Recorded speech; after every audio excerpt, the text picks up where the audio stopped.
సద్గురుభ్యో నమః. శ్రీ శివరామ దీక్షిత గురు పరంపరకు జై. శక్తిద్వైరహిత శుద్ధ నిర్గుణ తత్వ ప్రబోధక శ్రీ పూర్ణానంద బ్రహ్మానందార్య సద్గురుభ్యో నమో నమః. శ్రీ పరశురామ నరసింహ పంతులు గారు రాసిన భద్రాద్రి రామ శతకం అను గ్రంథము భావార్థము రాసిన వారు శ్రీ పూర్ణానంద బ్రహ్మానంద స్వాములు. జై సద్గురు ప్రభు మహారాజుకి, గురువులందరికీ నా ద్వాదశి నమస్కారములు. శ్వేత రక్తాసిత పీత నీలంబుల నడుమను నివాసమైనావు నీవు, మానితాదిత్య సోమాగ్ని మండలముల నడుమ నివాసమైనావు నీవు, పొందుగా కలనాద బిందుత్రయంబుల నడుమ నివాసమైనావు నీవు, విమల భాగీరథి యమునా సరస్వతి నడుమ నివాసమైనావు నీవు, అండపిండాండ బ్రహ్మాండ భాండముల నడుమను యున్నావు నీవు ఆనందముగను, రమ్య గుణధామ భద్రాద్రి రామ పరశురామ నరసింహదాస సంరక్షితాహ్వా. ఆత్మస్వరూపము శ్వేత రక్త కృష్ణ పీత సునీలముల మధ్యమున, సూర్య చంద్ర అగ్నిమండలముల మధ్యములో, నాద బిందు కలలకు మధ్యలో, గంగా యమున సరస్వతి నదుల మధ్యలో, అండపిండ బ్రహ్మాండములకు మధ్యలో, ఈ అన్నిటి యొక్క మధ్య స్థానంలో నీవు పరమాత్మ స్వరూపమై వెలుగుచున్నావు. ఈ విధంగా చెప్పడము వలన ఆత్మకు అంత చిన్న స్థానమును ఇచ్చినారా అని కొన్ని విమర్శలు వచ్చినాయి. నీవార సూకవర్తని పీత భాస్వత్వ సూకమని చెప్పి, అంత దూసరివల్లి ముళ్ళు కంటే చిన్నదా పరమాత్మ అని అడిగినప్పుడు, సూర్య చంద్రాగ్ని మండలముల యందున, పంచభూతముల యందున, ప్రపంచమందున అనగా అన్ని చోట్ల ఉంటేనే కదా పని జరిగేది. ఆ విధంగా ఆత్మకు సర్వగతము చెప్పాలి. కానీ ఒక చోటునే చెబితే ఎట్లా అంటే, తాను నిర్మించుకున్నటువంటి సృష్టి అంతటా కూడా తానే నిండి ఉన్నదని చెప్పి ఆత్మ సర్వగత లక్షణంను చెప్పుచున్నాడు. ఆత్మ సర్వగత లక్షణం ధరణిలో తిలలందు తైలముండిన రీతి, దారువయందున్న దహను రీతి, నాణ్యమౌదదియందు నవనీతమున్నట్లు, పుష్పమందున గంధమున్నయట్లు, రంజిల్ల ఫలమందు రసము గల్గిన భంగి, చేలమందున్నట్టి నూలు భంగి, తారహారాదుల దారముండిన తీరు, ఇసుక రాళ్ళందున్న ఇనుమ తీరు, నకిల జగముల సకల దేహంబులందు నిండియున్నావు ఈ రీతి నిజముగాను, రమ్య గుణధామ భద్రాద్రి రామ పరశురామ నరసింహదాస సంరక్షితాహ్వా. ఆత్మ ఎట్లా ఉన్నది అంటే, ఇదిగో ఈ విధముగా ఉన్నది అని చెప్పేకి లేదు, ఉపమానం చెప్పాలి. వేదాంతములో ఉపమానానికి అంత గొప్ప స్థానం ఉంది. గురువుగారు ఆత్మ అంతటా ఉన్నది అంటే, శిష్యుడు ఎట్లా ఉన్నది స్వామి అంటాడు. అప్పుడు ఉపమానం చెప్పాలి. ఇక్కడ గురువుగారు 8 ఉపమానాలు చెప్పినారు. తిలలయందు తైలముండిన రీతి అనగా నూగులలో ఉండే నూనె వలె అంతటా ఉండావు. దారువయందున్న దహను రీతి అనగా కట్టయందున్న అగ్ని వలె అంతటా ఉండావు. దదియందు నవనీతమున్నట్లు పాలయందు ఉన్నటువంటి వెన్న వలె ఉండావు. పుష్పమందున గంధము వలె అనగా వాసన వలె అంతటా ఉండావు. రంజిల్ల ఫలమందు రసము కలిగిన భంగి అనగా పండిన మామిడి పండ్లలో రసము నిండుగా ఉండినట్లు ఆత్మ ఉంది. చేలయందున్నట్టి నూలు భంగి, గుడ్డయందున్నటువంటి నూలు ఓతప్రోతంగా నిలువు అడ్డము అంతా అదిగా ఎట్లా ఉన్నదో ఆ రకంగా ఆత్మ ఉన్నది. తారహారాదుల దారం ఉండిన ఎట్లు, మనుల హారముల యందున దారము ఉండినట్లు ఆత్మ కలదు. ఇసుక రాళ్ళందున్నటువంటి ఇనుము తీరుగా ఆత్మ సకల జగములలో, సకల దేశాలయందు, సకల శరీరాల్లో నీవు ఈ రకముగా నిండి ఉన్నావు. ఈ ఆత్మ స్వరూపమైన దైవాన్ని ఇట్లా ఉపమానాలతో చూడాల్సిందే తప్ప ప్రత్యక్షంగా చూచేకి కాదు. ఎందుకనగా అది కనబడే స్థానానికి ఎప్పుడూ రాదు. కనబడే స్థానానికి వచ్చే చూడవచ్చు. మనకు ఉండేది 5 ఇంద్రియాలు. పొడవు, పొట్టి, లావు, సన్నము, ఎరుపు, తెరుపు, నలుపు అనే వాటి మాదిరి ఉంటే అట్లా ఆత్మను కంటితో చూడవచ్చు. శబ్దము మాదిరి ఉంటే చెవులతో కనిపెట్టవచ్చు. ఉష్ణము, శీతలము, కఠినము, మృదుత్వం వలె ఉంటే చర్మంతో కనిపెట్టవచ్చు. ఏదైనా రూపంగా ఉంటే కంటితో కనిపెట్టవచ్చు, ఏదైనా రుచిగా ఉంటే నాలుకతో కనిపెట్టవచ్చు, ఏదైనా వాసన రూపంలో ఉంటే ముక్కుతో కనిపెట్టవచ్చు. ఏ లక్షణాలు లేని దేవుని ఈ ఇంద్రియాలతో మనము ఎలా చూడగలుగుతాము? ఈ లక్షణాలు లేనప్పుడు ఆత్మను చూచేకి ఎవరితో కూడా కాదు. అట్లా కానప్పుడు ఉపమానాలు చెప్పవలసి వచ్చినది. రాజుగారికి ఒక సందేహం వచ్చి, దేవుడు ఉండాడా, ఎక్కడ ఉంటాడు, ఎక్కడ చూస్తాడు చెప్పండి అని తన ఆస్థాన పండితులను అడిగినాడు. అనుభవ జ్ఞానము లేని పండితులు కేవలము శాస్త్రజ్ఞానం కలిగిన వారు కావున దేవుడు ఉంటాడు అనేకి ద్రౌపదికి చీరలిచ్చి మానము పోకుండా కాపాడినాడు. ప్రహ్లాదుణ్ణి కాపాడినాడు, గజేంద్రుని మొసలి నుండి కాపాడినాడు. ఇటువంటివే మనకు నిదర్శనమని పండితులు రాజుతో చెప్పగా, సరే, దేవుడు వారిని కాపాడితే మన గతి ఏమిటి, మనలను కాపాడేవాడు ఎవరు అని అడిగినాడు. ఈ పండితులు శాస్త్రములు చదివి శాస్త్రం ఇట్లు చెప్పింది అట్లా చెప్పింది అనేవారు, కానీ వాస్తవం తెలియని వారు కాదు, తెలిసిన వారు కారు. రాజుకు తెలుసుకోవాలని తీవ్రత ఎక్కువై, మీరు వారము రోజుల్లో నా ప్రశ్నకు సమాధానం చెప్పకపోతే మీకు శిరచ్ఛేదనము చేస్తానంటాడు. రాజు అన్నంత పని చేస్తాడు. రాజు శాసనమునకు ఎదురు లేదు కదా అని భయపడుచుంటే, ఆ పండితుల్లో ఒక పండితుని కుమారుడు మంచి జ్ఞానము కలవాడు, సమయస్ఫూర్తి కలిగినవాడు, సందర్భోచితముగా భావాలు చెప్పేవాడు. ఈ పిల్లవాడు తన తండ్రి దిగులుగా దుఃఖముతో ఉండేది చూచి, ఏమిటి నాన్న మీరు ఇలా ఉండారు? రాజుగారు సంపదలతో భోగభాగ్యాలు అనుభవిస్తూ ఉంటే మీకు వచ్చిన కష్టమేమి అని అడుగగా, అప్పుడు రాజు అడిగిన ప్రశ్నలు వాటికి మేము సమాధానము చెప్పలేకపోవడము, వారము రోజులు గడువు ఇవ్వడము చెప్పగా, అప్పుడు పిల్లవాడు, నేను రాజు ప్రశ్నలకు సమాధానం తెలుపుతానని మీరు నన్ను రాజు దగ్గరికి తీసుకువెళ్ళమనగా, అప్పుడు పిల్లవాడిని రాజు దగ్గరకు తీసుకువెళ్తారు. రాజు ఈ పిల్లవాడిని చూచి, ఎవరైతే నాకేమి, నా సందేహం తీరాలి కదా అని రాజు ప్రశ్నలు అడుగుతాడు. అప్పుడు పిల్లవాడు, రాజా, చెప్పేవాడు గురువు, వినేవాడు శిష్యుడు, కావున నీవు క్రింద కూర్చోవాలి, నేను సింహాసనం పైన కూర్చుంటానని రాజును క్రింద కూర్చోపెట్టి తాను పైకి కూర్చొని పాలను తీసుకురమ్మని అందులో కట్టెపుల్లను పెట్టి తిప్పుచుండగా, రాజు దేవుణ్ణి చూపించమనగా అడిగితే, ఇట్లా ఎందుకు చూస్తున్నావు అనగా, ఇందులో వెన్న ఎక్కడున్నదో చూస్తున్నాను అన్నాడు. వెంటనే రాజు, పాలలో వెన్న అంతటా ఉండును అన్నాడు. అప్పుడు పిల్లవాడు, దేవుడు కూడా అంతటా పాలలో గల వెన్న అంతటా ఉండినట్లు ఉన్నాడు అని ఉపమానం చెప్పగా, రాజుకు వెంటనే అర్థమైనది. దీపము ఒకటి తెప్పించమనగా రాజుతో చెప్పి దీపము తెప్పించిన తర్వాత రాజు ముందర దీపం పెట్టి, ఇది ఏ ప్రక్కల చూస్తున్నది అడిగినాడు రాజును. దీపము చుట్టూ చూచున్నది అని రాజు చెప్పగా, అప్పుడు ఆ పిల్లవాడు, దేవుడు కూడా అంతటా చూస్తున్నాడు అని ఉపమానం చెప్పగా, రాజుకు వెంటనే అర్థమయ్యి, తర్వాత దేవుడు ఏం చేస్తున్నాడని అంటివి కదా, ఇదిగో ఈ విధంగా చేస్తాడు, నిన్ను క్రింద కూర్చోపెట్టి నన్ను పైన కూర్చోపెట్టినాడు అనగా, రాజును పేదవాణ్ణి రాజుగా చేస్తాడు, ఇదే దేవుని చమత్కారం అంటాడు. ఈ ఉపమానముల చేత దేవుడు ఎక్కడ గలడో, ఏమి చేస్తున్నాడో, ఎక్కడ చూస్తున్నాడో రాజుకు తెలియబడినది.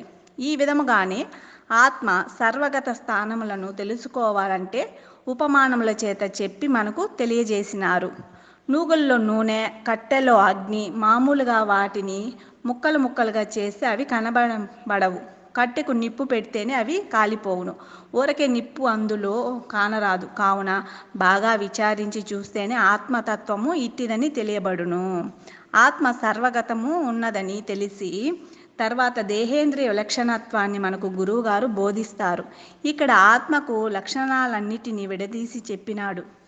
ఈ చతుర్వింశతి తత్వాలు అనగా 24 తత్వాలు ఎట్లా జడములో, ఎట్లా దృశ్యములో, ఎట్లా అజ్ఞానమో, ఎట్లా అది సంసారమో, ఎట్లా బంధమైనదో వాటినన్నిటినీ చెప్పినాడు. వీటినన్నిటినీ ఏ వస్తువునైతే ప్రకాశిస్తూ ఉందో ఆ వస్తువు ఎట్లా అక్షర స్వరూపముగా ఉంటుందో, ఎట్లా స్వప్రకాశంగా ఉందో చెప్పినాడు.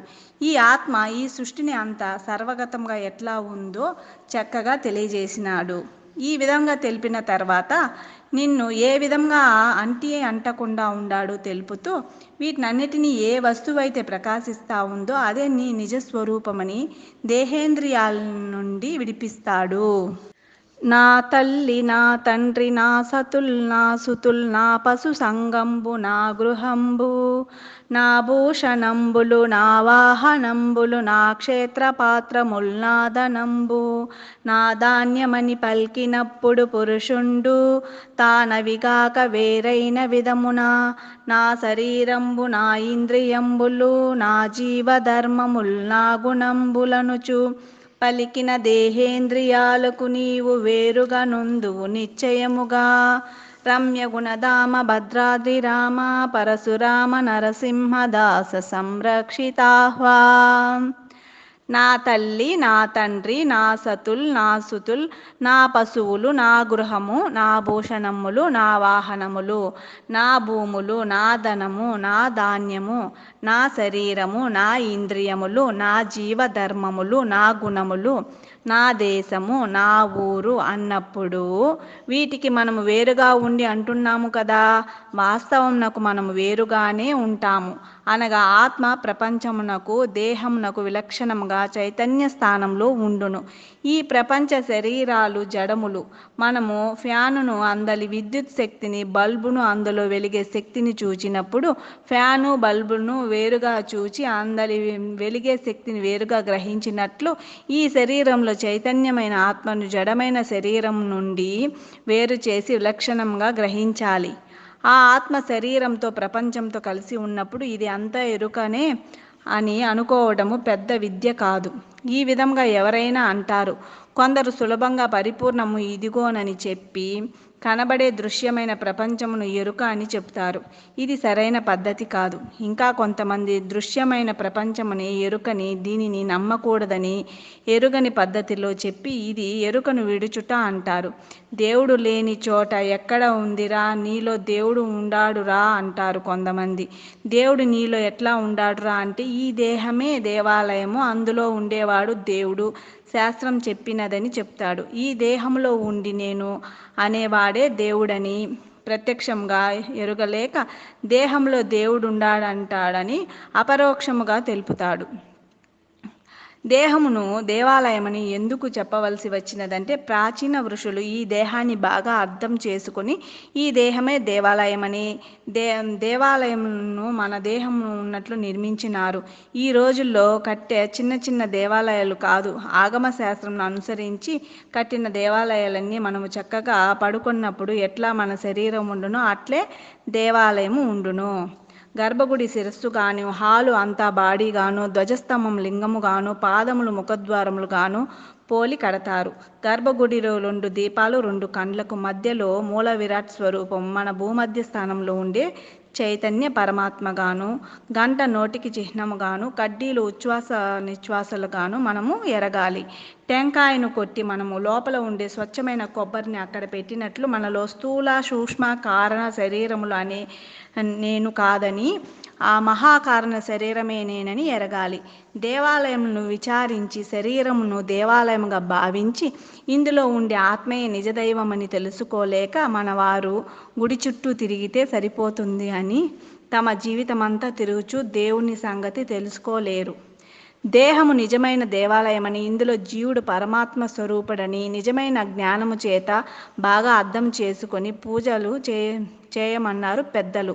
ఈ విధంగా దేవాలయం యొక్క రహస్యము ఎప్పుడు తెలుసుకుంటామో అప్పుడు మనకు దేహమే దేవాలయము, ఇందలి జీవుడే దేవుడని తెలియబడును.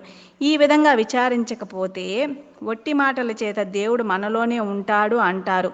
చూపించమని అడిగితే నాకేం తెలుసు, అందరూ అంటా ఉంటే నేను అంటున్నాను అంటాడు. ఈ విధమైన వాక్కులే వేదవాక్కులై దేశము నిండా నిండుకొని ఉంటాయి. కానీ ప్రత్యక్ష ప్రమాణముగా ఎవరూ చెప్పలేకపోతున్నారు. నా మనసు అన్నప్పుడు మనసుకు వేరుగాను, నా చిత్తము అన్నప్పుడు చిత్తమునకు వేరుగాను, నా శరీరము అన్నప్పుడు శరీరమునకు వేరుగాను ఉంటే ఇవన్నీ నాకు తెలియబడు జడ పదార్థములుగా ఉన్నాయి. నేను అనేది వీటిని తెలుసుకోను. చైతన్య తెలివిగా ఉన్నదని దీనికి విలక్షణత్వాన్ని తెలిపినాడు. ఈ విధంగానే ఈ పద్ధతిని అనుసరించి ఇక 2 పద్యములు చెప్పినాడు. ఎరుక నిర్ణయము. ఇది ఘటం బిది పటం బిది మఠం బిది హఠం బిది శటం బిది బటం బిది ఎటంచు, ఇది మనం బిది జనం బిది ధనం బిది గణం బిది దినం బిది వనం బిది ఎటంచు. ఇది హయంబిది ప్రియంబిది వ్రయంబిది నయంబిది జయంబిది భయంబిది అటంచు నిధి సరంబిది కరంబిది నరంబిది పురంబిది పరంబిది స్థిరంబిది అటంచు నదియును ఇది అటంచు నెరిగిన ఎరుగని ఎరుకలో ఎరుక నీవు రమ్య గుణధామ భద్రాద్రి రామ పరశురామ నరసింహదాస సంరక్షితాహ్వా ఘటము ఇది పటము ఇది హఠము ఇది సటము ఇది బటము ఇది మఠము ఇది మనము ఇది జనము ఇది ధనము ఇది గణము ఇది దినము ఇది వనము ఇది హయం ఇది ప్రియం ఇది నయం ఇది జయం ఇది భయం ఇది శరం ఇది కరం ఇది నరం ఇది పురం ఇది పరం ఇది స్థిరం ఇది అని పలికినప్పుడు వీటిని ఏదైతే పలుకుచున్నదో అది వీటికి అన్నిటికీ విలక్షణంగా ఉంది. దీనిలో జ్ఞాన అజ్ఞానములు రెండు కనబడతా ఉంటాయి. ఒకడు ఏదైనా ఒక విషయములను గురించి చెప్పేటప్పుడు నాకు బాగా తెలుసు అంటాడు, ఒకడు నాకు ఏమీ తెలియదంటాడు. తెలుసుననేవానికి తెలియదనేవానికి సాక్షిగా ఉండేది ఈ ఆత్మయే. అన్నిటినీ ఎరిగే స్థానంలో ఎరుక ఉన్నదని చెప్తేనే సరిపోతుంది. ఈ విధముగా కాక వేరే విధంగా ఏ రూపంలో చెప్పినా అది ఎరుక కాదు. అందుకే ఎరుకకు ఒక నిర్వచనము, ఒక నిర్ధారణ చేసినారు. సర్వమును ఏదైతే గుర్తెరుగుచున్నదో అదే ఎరుక అని తీర్మానపరిచినారు. జ్ఞానేంద్రియంలో ఉండే విషయాలను ఎలా ఎరుగుచున్నదో దానిని చెప్పుచున్నాడు. ఇది అపశబ్దంబు ఇది సుశబ్దంబని ఎరిగిన ఎరుకలో ఎరుక నీవు. ఇది ఉష్ణమిది శీతలమిది మృదుత్వంబని ఎరిగిన ఎరుకలో ఎరుక నీవు. ఇది శుక్లమిది రక్తమిది కృష్ణంబని ఎరిగిన ఎరుకలో ఎరుక నీవు. ఇది మధురమిది ఆమ్లమిది లవణంబని ఎరిగిన ఎరుకలో ఎరుక నీవు. ఇది సుగంధంబు దుర్గంధం ఇది అటంచు ఎరుగుచుండిన ఎరుకలో ఎరుక నీవు. రమ్య గుణధామ భద్రాద్రి రామ పరశురామ నరసింహదాస సంరక్షితాహ్వా. ఈ ఆత్మ ఏ స్థానంలో ఉండి ఎరుగుచున్నదనగా ఇది అపశబ్దము ఇది సుశబ్దము అని చెవుల స్థానంలో ఉండి ఎరుగుచున్నది. అనగా చెవుల స్థానంలో ఉండి ఇది అపశబ్దము ఇది సుశబ్దము అని ఏ ఎరుక అయితే ఎరుగుచున్నదో ఆ సాక్షి రూపమైన ఎరుకవు నీవు. ఇది ఉష్ణము ఇది శీతలము ఇది మృదుత్వము ఇది కఠినము అని ఎక్కడుండి ఎరుగుచున్నదో ఆ చర్మంలో ఉండి ఎరిగేది నీవే. ఇది తెలుపు ఇది నలుపు ఇది ఎరుపు ఇది పసుపు అని ఏ నేత్రమునందు ఉండి ఎరుగుచున్నదో అదే నీ స్వరూపము. ఇది పులుపు ఇది కారము ఇది తీపి అని ఏ నాలుకనందు ఉండి రుచులను ఎరుగుచున్నదో అదే నీ స్వరూపము. ఇది దుర్గంధము ఇది సుగంధము అని ఏ ముక్కులో ఉండి ఎరుగుచున్నదో అదే నీ స్వరూపము. ఈ ఆత్మ దేహ జగత్తు లోపల వెలుపల నుండి ఎరుగుచున్నది. నీ స్వరూపము ఎరిగే ఎరుకే ఆత్మని. అది నేనై ఉండానని తెలుసుకోవాలి. మనం ఇంతవరకు ఆత్మ కంటే ఏమిటి దేహాది క్షర పదార్థములు అంటే ఏమిటి తెలిపి ఇప్పుడు అన్నీ నీవు కావు అనేటువంటి దాన్ని తెలుపుచున్నాడు. ఇప్పుడు అన్నీ నీవు కావు అనేటువంటి విషయాన్ని తెలిపి నీ స్వరూపమును మాత్రమే నిలిపి మిగతా జగత్తునంతా నిరసిస్తాడు. జై సద్గురు ప్రభు మహారాజుకి జై.